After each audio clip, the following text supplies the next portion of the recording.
Thank you so much for this opportunity to be a part of this much needed recovery, diversity, and inclusion initiative.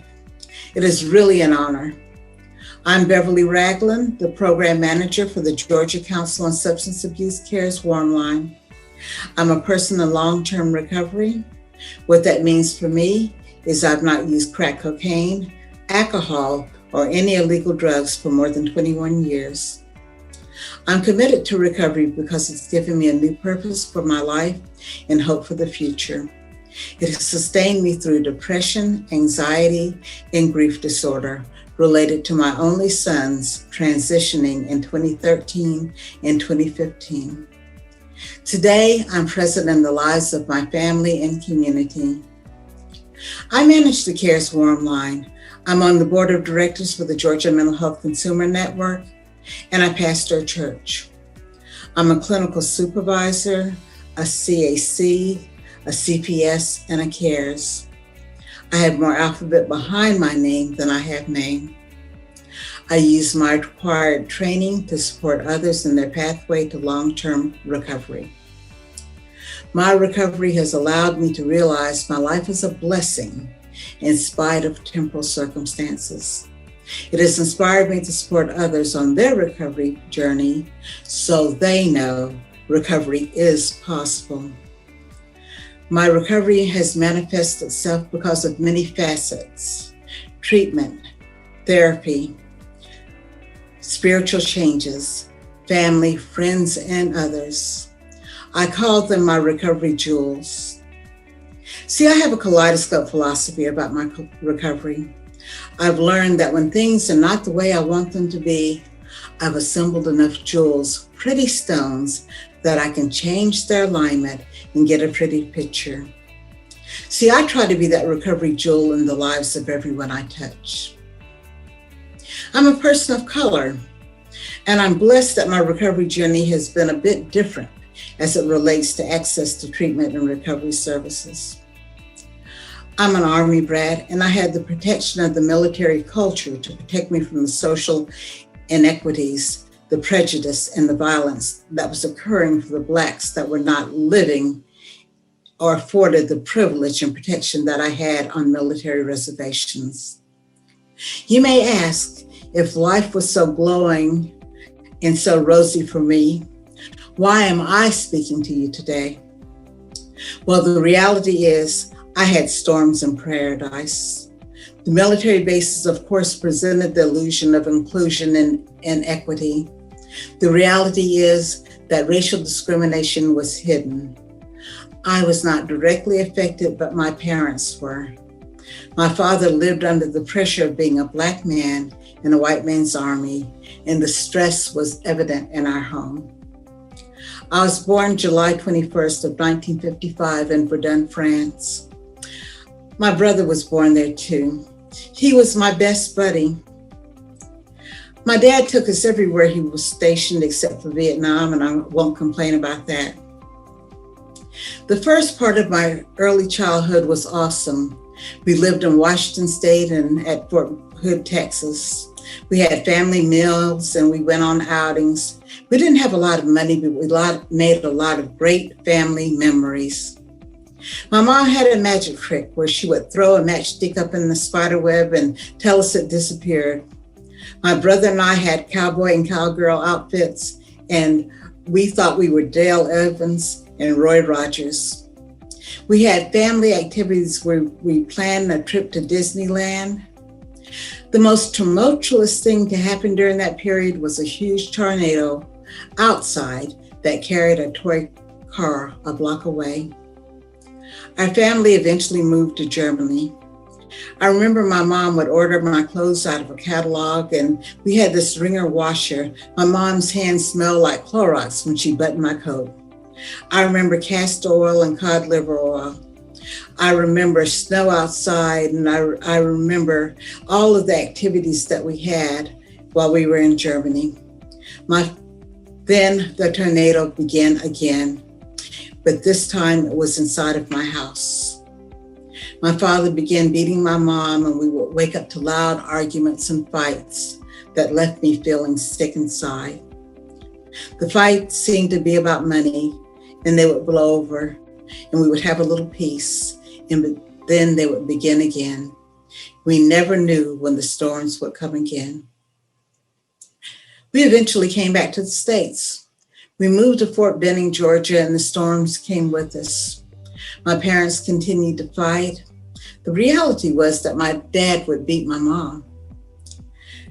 Then came the hurricanes. My father was ordered to Vietnam, and we had to move to Gaston, Alabama. I remember one time my mom came back with these really bad black eyes that lasted for months. When we moved to Gaston, I found out about whippings in school and a new way of life without the protection of the Army bases. Now I personally experienced segregation, the activities of the KKK, and prejudice. My mom started drinking, and when my dad returned from Vietnam, the beatings returned. Of course, we were bound by the code that what goes on in this house stays in this house. Mostly, I lived a sheltered life, made good grades, and I was a cheerleader because I dared not create conflict or give my father any reason to be displeased with me. When my dad retired from the Army, we moved to Columbus, Georgia, and we learned a lot more about real life. We could finally have music. We could go to dances, but we were not equipped. At least I was not equipped. I did not have the knowledge to participate in real life. Then another storm came. I got pregnant at 14. It destroyed my relationship with my father. It destroyed the illusion of his perfect household. My self-esteem plummeted, and I eventually escaped to bad relationships, the Army, and drugs. Lots and lots of marijuana. It was the volunteer Army. Everyone drank and did drugs. I was eventually stationed in Japan, and we had to leave when my husband smoked so much marijuana, he had a nervous breakdown. He cheated on me and gave me drugs and money to keep me oblivious to his cheating. He introduced me to crack cocaine. I remained basically functional and had a great government job with the IRS that I lost due to his tax issues. We broke up due to his infidelity, and my using escalated and my self-esteem plummeted. Things were so bad, my father said to me, "You're a blasphemy and an abomination. And if you continue to harm this family, I'm going to take you out of here." I knew what that meant coming from a Vietnam veteran, and I knew I needed help. My oldest son took me to the Atlanta VA. That was the start of my healing. I began to work on myself and my recovery. I really worked the steps, embraced therapy, participated in compensated work therapy at $7.25 an hour with my big time degree. I eventually got my own apartment with my youngest son. I began pastoring a church and was amazingly successful at my job at the VA. I became an addiction therapist, an anger management specialist, peer specialist, and a CARES. I began to embrace all of the things that were necessary for me to have quality recovery. And then the unthinkable happened. I was on a roll, and then on Christmas Eve of 2013, my youngest son was murdered, and on August of 2015, my oldest son died. These events caused me to re-embrace therapy and medication. My road to recovery was mostly an easy one when I made up my mind to do so. See, I had easy access to unlimited services. Most of my life, I did not experience the racial inequality, the social injustice, and the disparate services most of my race endured. I had the privilege of having a higher education. I had a loving family, although my childhood was sort of dysfunctional. I had the benefits of superior VA healthcare and a supportive network. That's not the reality of many people of color and others who are socially and economically challenged. They experience social unrest, injustice, and disparity. Access to services are limited because they lack equal access to health care and experience a myriad of barriers that keep them from getting treatment and recovery services that are available to their white counterparts. See, we're victimized by judicial disparity and imprisonment in lieu of treatment. I was fortunate to live my truth, but I'm not blind to the historic and present truth of the people of color and disadvantaged in America.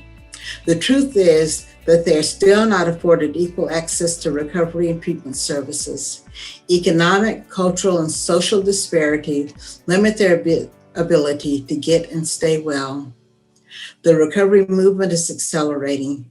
We must be unified as a body to ensure that people of color and those that are socially and economically disadvantaged keep up with the movement. Passive doesn't cut it anymore.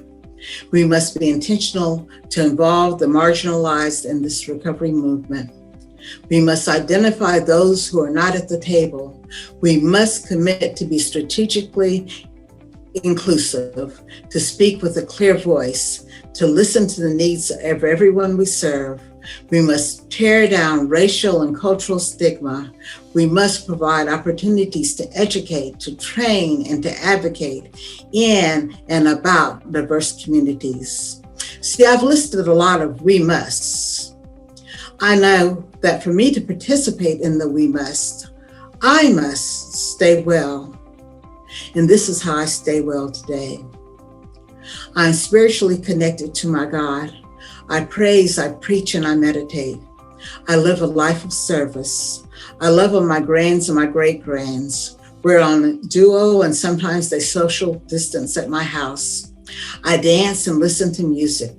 I watercolor. That's my chance to play with color and create pretty things. See, I'm committed to staying well so that we can carry the message of recovery to peers, family members, and communities to let everyone know that we do recover and everyone deserves the opportunity to recover. Thank you.